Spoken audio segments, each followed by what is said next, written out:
this. I think they probably announced.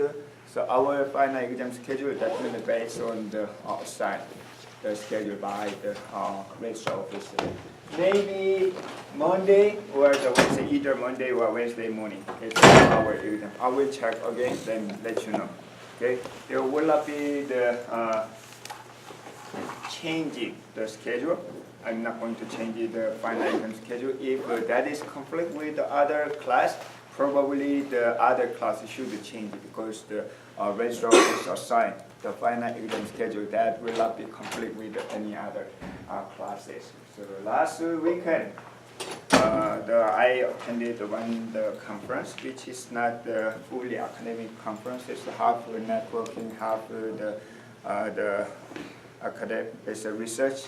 The conference in Las Vegas is just a day, 1 night, 2 days trip. But I realized that nowadays everything is changing to the AI, artificial intelligence. Half of usually that conference the discuss about the variety of the computer science related research, including bioinformatics and data management and the big data and many other. But this year, so like last year, we little bit 1 or 2 sessions related to the AI, machine learning, data mining. This the year, I think the 60 or 70% of the papers are related to the AI directly. So which means whether one you like or whether one you know. So the kind of the short-term direction of the computer science, both the industry and academia will be the artificial intelligence. Specifically, the machine learning, or more specifically, is a deep learning. So it is true in the real life application, the machine learning, deep learning are not fully used in the real life application, but it will be near soon. So I'm not going to show the example, but you can easily find the prototype system that are based on the deep learning from the YouTube. Why don't you just search the YouTube? You will be surprised. So even though you are not going to use directly something AI or deep learning, but at least you better know what's the current state of the art in the AI and machine learning and so on. So it's like it's called a kind of the industry. Usually they are not going to sometimes select the best solution. Sometimes even though we have the kind of the idea or the solution or algorithm which is not perfect, but sometimes intentionally the industry lead the way to this is looks like the best solution. I'm not sure which current deep learning AI are the best solution or the best approach in the computer science, but it is true. It will be leading the technology in anywhere in computer science. So do not ignore the importance of the AI and machine learning and the data mining and specifically deep learning. So which is not just simple, but which is not the rocket science. So if you have a little bit background in the mathematics and the computer science algorithm, so you can easily catch up. Not easily, but you can catch up without huge difficulties. So please spend a little bit time over the winter break to know about that. So also right now most of the big company like the Facebook, Google, and most of the IT company or internet company, they already build their own AI, the department or the AI, the research lab and everything. So and nowadays even the small, medium-sized company, they are hiring a lot of the employees who have the experience on the AI. Okay, it's like back to the end of the 20th century or the beginning of 21st century. At that time, sometimes the company hire the student who just took the 1 or 2 semester, even the couple of the weeks, the training course on Java. They hire a lot of people and a lot of students who knows the Java. So even though you didn't have any background in the Java development at the time, it's easily hired. It's almost 15, 20 years ago, but at the time the entry level, the salary, if I remember correctly, is around 65K to the 70K at the time, even 15 to 20 years ago. Nowadays, it's a similar the trend in the AI. Okay, so please do not ignore the importance of that. Spend a little bit. We are offering the classes next semester, the deep learning class, and this semester I'm offering the data mining class, but not fully offer the very specific the class every semester, but you will have a chance to take if you are interested. So do not ignore such information. Based on that, I believe that some of the curriculum will be changed. Not near soon, but eventually, like the operating system and the data management and database system will be changed based on such a trend, new trend. Okay. So, for example, the computer architecture, computers, system operating system, more focused on the computational, the research, such as the GPU, how to use the GPU. Based on that, we'll currently use the same operating system, but to adjust whether to make the better performance of such the algorithm or the architecture may be changing. So some of the people believe that we no longer need something the operating system. I don't think so. Anyway, we need the operating system, but the algorithm will focus on the for better performance of the such the machine learning and AI system. But I think in this class we are discussing just the basic of the operating system. So this no matter what direction, what are the new trend or the new technology used in the operating system and computer, these the 3 basic management issue will be the fundamental. So do not ignore such importance of the topic that we are discussing. So today we will continue the file system implementation and continue. I think that we can finish the chapter 12 today, or maybe the beginning of Wednesday. This will be the same topic as your second project to implement the portable file system. From time to time, I will explain that, give the more description, more information about the portable file system. Also, next class on Wednesday, the GA Daran will brief about the portable file system, what you guys need to implement, where you can focus on. Okay. So based on the chapter 10 and 11, by the way, if we have time today, we will have a quiz for the chapter 11 that we missed. But depending on the time availability. So last class we started the file system implementation. So what is a file system? It's a software which means you can implement, develop your own file system. That is the objective of the second project. Some of the students I know, they're still confused. Can I develop? Why? Develop the file system? Yes, it's just like any other programming assignment. So any other, like the Hello World. Hello World, you can display something, the information. The portable file system is a software to manage the file. Okay, number of file.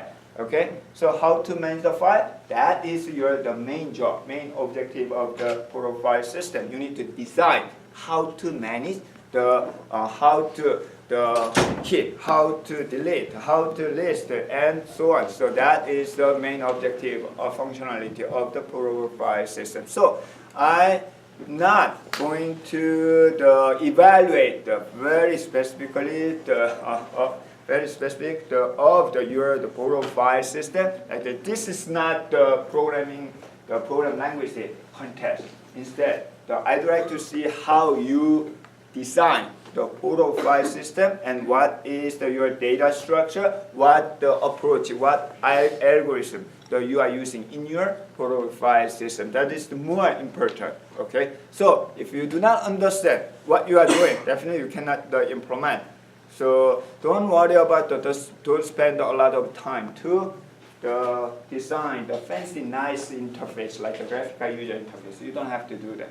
Okay, so just focus on whether you are able to implement some of the. For example, we are going to talk about the allocation method, continuous allocation, or linked allocation, or index allocation. Whether you are able to implement such an approach that we are discussing here. So, like we talk about the FCB. FCB is the file structure, is the data structure to keep the metadata information of the file. Okay, I'm not going to explain that there's no slide to how to implement this one. That's your job to design, to make the data structure to keep this kind of information. Why? Keep all this information. You don't have to. This is general information.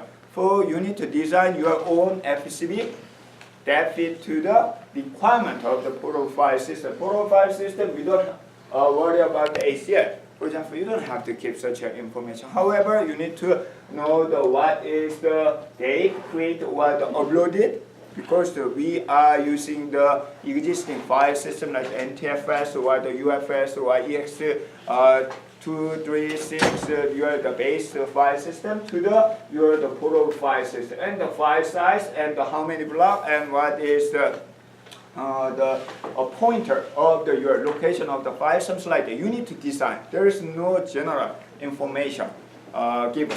Okay, that's the main part of the second project. Okay, so regarding to the programming skill, so you don't have to, as long as you are able to compile the Java or build the Java using the Eclipse or the Java C or the Python. It doesn't matter no matter what language you are using. The more important thing is designing such a data structure. So this is the FCB, the file control block that you need the file system has to manage the metadata information of the file for each file. Which means if you have a lot of files, you will have a lot of the FCB. Then it will be managed by something table or the array. It's totally up to you how to manage such a FCB. However, in case we have the many FCB, it will take a time to search the specific FCB, specific file. At the time, we can consider last time that we talked about two main things, file and directory. Okay, in your portal file system, you don't have to consider the details of the directory, just a single directory, which means it can be managed by just the one-dimensional array to keep all the FCB. However, in case you have the many FCB, many files in your file system, you can think about the multi-level or the graph or tree or cyclic graph or the general, the directory structure. So these two are the main thing, but the directory structure are not the required in your portal file system. Only focus on the manage the number of files using the FCB. So these are the last class that we have discussed about the layered file system. Not all of these layers are implemented in the file system. Sometimes you can ignore some part of that. For example, in the project, so we are not going to deal with the hardware, the low-level part. We instead, even though we are not going to the logical file system, on top of the logical file system, who will implement our own file system, okay, to the pretend, the general file system. So these are the layered file system that we discussed last time. There are a bunch of different file systems we have. So some of them are well known, like the NTFS or the extended file system. If you are using the Linux or the Unix-based system, you have seen the ext something number, okay, the 6, 8, and so on. And nowadays we have the every day more and more file system. A lot like the GFS is the virtual file system. We will see briefly several slides later. And the Google file system nowadays is HDFS to manage the big file, huge size of the file. So traditional file system is good for the online transaction. Online transaction means we are accessing the small part of a certain time small part of the file. However, nowadays like the petabyte size, think about the Facebook, Google, their file size are so big and too many. So to address such a problem, we can think about the new file system. It's a mostly distributed file system.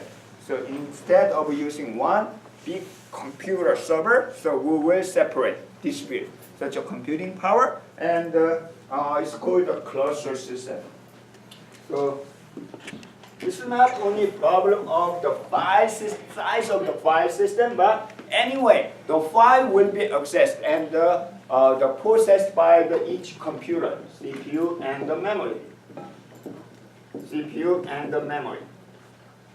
They are connected. They can use the main storage, or it can be distributed. And logically, we will use the distributed file system. So this is the current trend, the new file system I use. Okay. In this case, this is called shared nothing. Okay.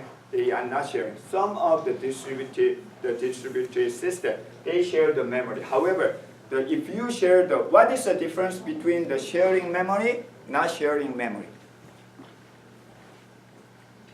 What is the main job of the memory? Cache. Okay.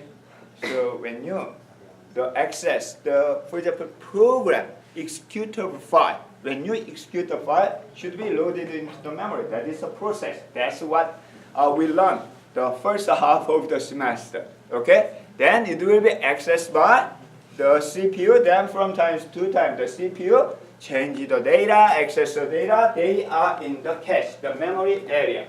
So in case the node 1, node 0 change the value, what if other? So memory, handling the memory is very critical. To address that, we have seen the NUMA architecture. NUMA architecture is a non-uniformly access the memory. They have ability to access the memory, but it will be slow. Mostly here, but local, but in case access the data changed by in other node, it will be slow. That is the NUMA architecture, but still it's a very expensive operation. So mostly it's independent. That will be the best one. There are some hardware to connect the memory and memory. That's called the memory channel. Memory channel is also very, very expensive and very, very difficult to implement. Okay? So nowadays, when we talk about the cluster system or the distributed system, they are not sharing. They are not sharing the memory, but it is okay to share the storage part. Okay, so this is called the cluster system or distributed system. Our file system focus on the DFS, the distributed file system. Those are the examples of the Google file system. Oracle ASM, I probably introduced one time, very briefly. Oracle tends to pretend they are the operating system. Why? Operating system is a software between hardware and the user interface, or it's a user application, or the user is the interface. Think about the database. If you already took the database class or are taking the database class, database mostly manage the file, it's a file system. And also a lot of process, also the huge size of the memory. It's the same as what the operating system is doing. So actually the Oracle developed the operating system it's dedicated to the DBMS. Okay? But it's a fail. But their idea is still used in the file system. Okay? So their file system is dedicated to the database system, automatic storage management, and other. So there are a bunch of different file systems. Okay. Then we have seen the memory file system structure means. So when we start up the operating system, first start the processes. first process and number of processes. Okay, there will be the process or the processes that manage the file system. Okay, it's probably part of the kernel process. Okay, so what happened? The process need to check the file system data structure. So for example, if you start your PFS, if you already start to implement the second project, for example, my program name is pfs.exe. So I compile, or there is a Windows the programming. If you start this one, what happened? Requirement is if there is no file system, you need to create the file system, initialize the file system, like the something .pfs file you need to create. Default size is, for example, 10K. Okay, this is the playground where you can manage the file. Okay, so however, if you already create the next time, if you start this one again, then you need to check whether there exists the PFS, your file system. Yes, there exists. At that time, next step is you need to check the header information. How many files you have, whether the blocks are okay or not. Okay, whether the damage or the something happened. So if everything is okay, then you are able to, a user able to access the PFS file system. It's a prompt. I am asking the prompt, so you can put the file or get the file and list the file and so on. At that time, some of the header information. You need somewhere in your header, the file control FCB. Number of FCB will be here, right? So if you access the file information, in the PFS, you need to check this one. Instead of accessing the file, it will take a time because it requires I/O. So you can upload all of this information to the memory when you start this one. Then manage such information. That is called the in-memory file system structure. It's not only the PFS, but by the way, in the PFS, you don't have to load into the main. It's not required, but it's easily you can implement this one. You can just read all the information to keep in your program as a variable. Then that's it. Or you can instantiate the sum of the class. Then create the object, so you are able to access. It's not a big deal actually to make the in-memory file system. What about the general file system? They are using a lot of such an in-memory file system for better performance. Definitely, instead of accessing the data from the file, the accessing memory will be very fast. So what kind of information we are managing? So there are two things we discussed, but in addition to them, there are more. So for example, in this case, when you open the file, there are two types of the table you need to mention. One is per system-wide, how many processes are accessing the specific file, system-wide. Okay. Also, you need to know each process, how many files, each file are accessed by specific process. It's a per process, so you can manage the directory structure. So the per process open file table and system-wide open file table. So whenever you open the file or read the file, this is the hard disk drive or SSD persistent disk. So this one, the information FCD, that will be loaded into the memory. Okay, this is in-memory file structure. It's up to you. It's not required, but definitely it will be better if you start the PFS in your project. You can read all the data from the header, then load into your program. In memory files, you don't have to allocate the memory space. It's not the general purpose. So in your program, you can just, for example, if you are using Java, so you can create, for example, class for the F file control block, FCB. Then instantiate. Then you are able to access for that object. Then that will be easy to manage. So this is just an example. Or I want every time to access the file open, then access this information using the offset totally fine. Okay, so this is the in-memory file system structure that we discussed the last time, and the partitioning and the mounting that I introduced then. Today we are going to start from the virtual file system. As we have seen, in here there are a lot of file systems. What is? I'm using the A file system like the NTFS with the FAT. They are different software. FAT, by the way, have you ever used FAT? I think that still some of the users are using the FAT. So with what? NTFS.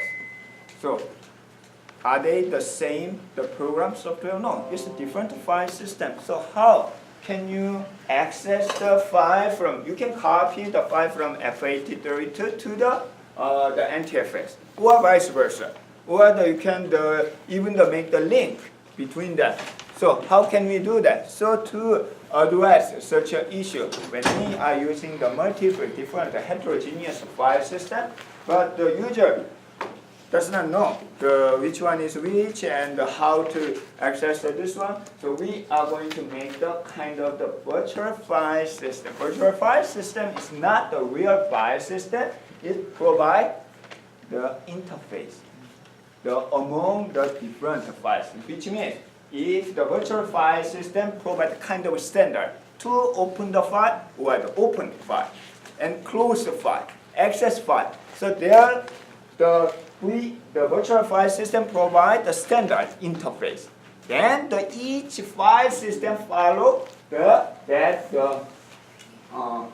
interface. For example, we have the NTFS, GFS, and something other, not GFS, the FAT, FAT32, YEXT. But these file systems are different, but they are following the same standard as a VFS, Virtual File System Interface. Because of that, even though you are using many different file systems, as long as each file system follows the standard, you are able to copy or access the file without knowing that details.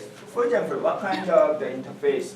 Definitely this we are dealing with the file in the file system. So file system should be able to open the file, close the file, read and write the file, and these are the very basic functionality. Memory map file, I think that we have a chance to discuss about it in the memory management.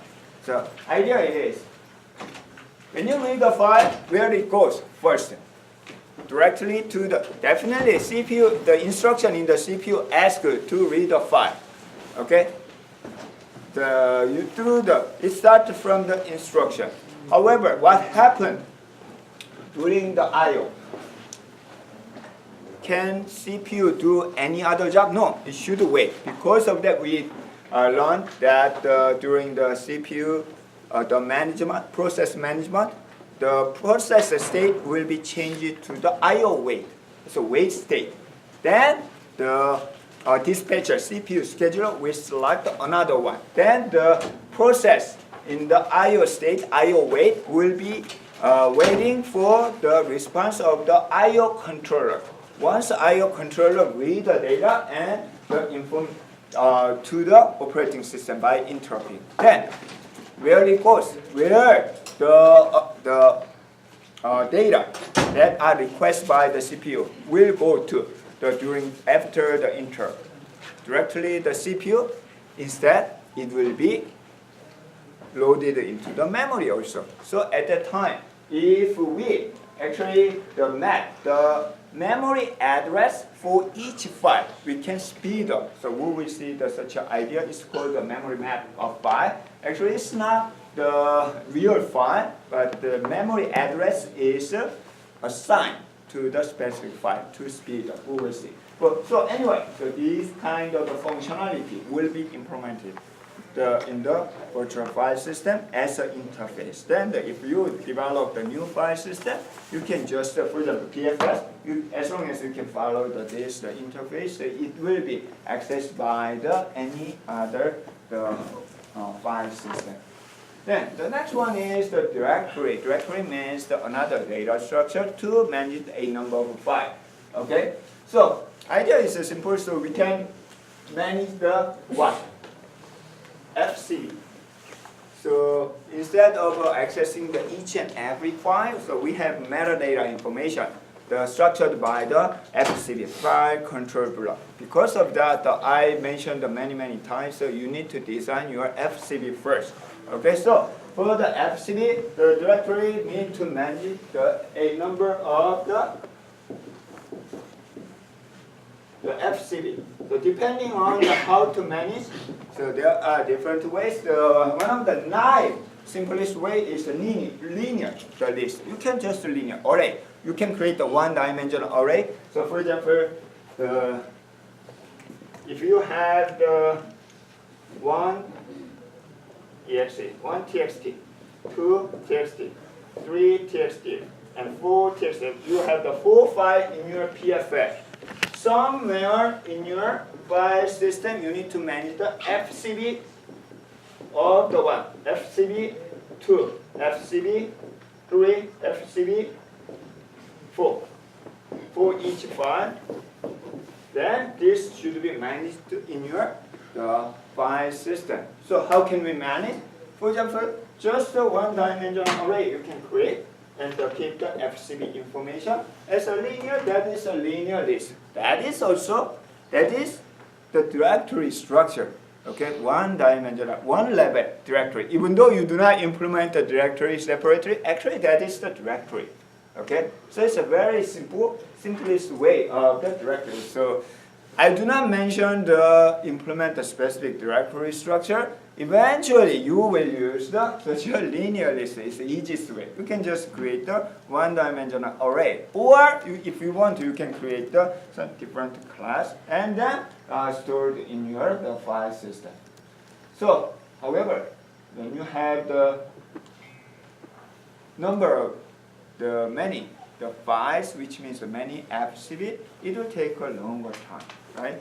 So the more the FCB you have, the longer time it takes because it's linear. So if that is ordered, we can use the binary tree ordered by what? For example, ordered by the name, file name. So we can use the binary search. Or for better performance, we can use the surprisingly. When did you see the B+3? Anyone who have seen the B+3? The database. The file system used the B+3 to manage a number of files. Okay, it's the same idea. Okay, surprisingly, the file the FAT, the file allocation table. So it was used the old version of the operating system, the Windows system, FAT16, FAT32. FAT file system used the B+3, the structure to manage a number of files. So this is surprisingly. The linear list used the B+3 to manage number of files. Or we can use a hash table. For your reminder, hash is data structure. Good. Then the next following question, what kind of data structure is that? So actually basically keep in mind, whenever you see the hash is a function. They definitely use the function. Okay? For example, modular. So keep in mind, hash, one of the most popular and frequently used, most used hash function is modular. What is a modular function?